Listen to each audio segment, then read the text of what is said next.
नई मुल्क है, जहाँ भी जाएंगे कुछ अरसा सफर करेंगे, अपनी आजादी लेंगे। दोस्तों, हसन नियाजी के खान साहब के बारे में मुकम्मल आखिरी अल्फाज सुनने के बाद आपको भी इमरान खान का सपोर्टर होने पर फख्र होगा। दोस्तों, जैसा कि आपको पता है कि हर बाप की तरह हफीजुल्लाह नियाजी भी अपने बेटे हसन नियाजी से बेहद प्यार करते थे, और जैसा कि हफीजुल्लाह नियाजी ने खुद अपने बेटे के हवाले से तफसीशनाक खबर बताते हुए कहा, जैसा कि सब लोग जानते हैं कि हसन नियाजी के हवाले से अफसोसनाक खबरें वायरल हो रही हैं कि इमरान खान के शेर भांजे हसन नियाजी को कत्ल कर दिया गया है। हसन नियाजी इमरान खान के भांजे होने के साथ साथ तहरीक इंसाफ के भरपूर हामी भी थे। हफीजुल्लाह नियाजी ने अपने बेटे हसन नियाजी के इमरान खान के बारे में आखिरी अल्फाज बताकर पूरी पाकिस्तानी कौम को रुला दिया है। नई मुल्क है, जहाँ भी जाएंगे कुछ अरसा सफर करेंगे, अपनी आजादी लेंगे। आजादी मुश्किल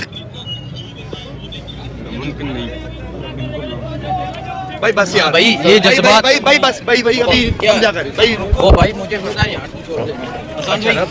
भाई पानी बहुत हो गया ना इनकी ठीक। इमरान खान जिस शख्सियत का नाम है, उसको अपने अलावा किसी ज़ात से मोहब्बत नहीं है। उसने हर बंदे को ये देखता है कि उसकी ज़ात जो है उसको कितना उसका नफा नुकसान होता है।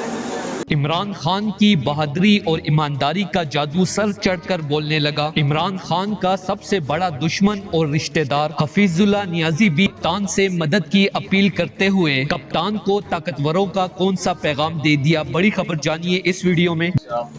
मैं इंशाल्लाह आज इसके ऊपर बात कर रहा हूँ। जुमे को इंशाल्लाह मैं सारी कौम को कह रहा हूँ कि इसके ऊपर निकलें। इंशाल्लाह जुमे को मैं कॉल दूंगा, जुमे की नमाज़। दोस्तों, सोशल मीडिया पर जारी होने वाली बड़ी खबर के मुताबिक इमरान खान साहब it could be part of his strategy. बलाकत दिलेर आदमी, बलाका दिलेर आदमी, ठीक, इतना दिलेर है कि आप ह्यूमन भी पॉसिबल नहीं।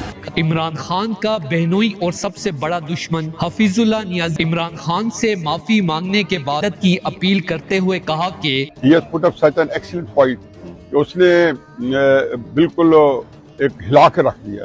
इंस्टीट्यूशन के साथ लड़ना और फिर एक कंसिस्टेंटली बड़े से लड़ना, पाकिस्तान की 75 साल तारीख में कभी किसी की हिम्मत, तो क्या किसी ने सोचा भी होगा कि रावलपिंडी के अंदर जो है इमरान खान मेरा बेटा आपसे बेहद मोहब्बत और प्यार करता है, जिसकी सजा शहबाज हुकूमत और ताकतवरों ने इस पर बेजा मुकदमात की सूरत में दी है। मेरी खताओं को माफ करते हुए प्लीज आप मेरे बेटे की मदद करें, क्योंकि पूरे पाकिस्तान में आप ही वो वाहिद ईमानदार शख्स हैं। मेरे ऊपर बेहद दबाव था ताकतवरों की तरफ से लाभ प्रोपेगेंडा करने के लिए, लेकिन आज मेरा ज़मीर जाग चुका है। अब मैं आखिरी सांस तक आपका साथ दूंगा। दोस्तों, इस हवाले से अपनी राय का इजहार कमेंट सेक्शन में दें। वीडियो अच्छी लगे तो लाइक करें और इस चैनल को सब्सक्राइब करें।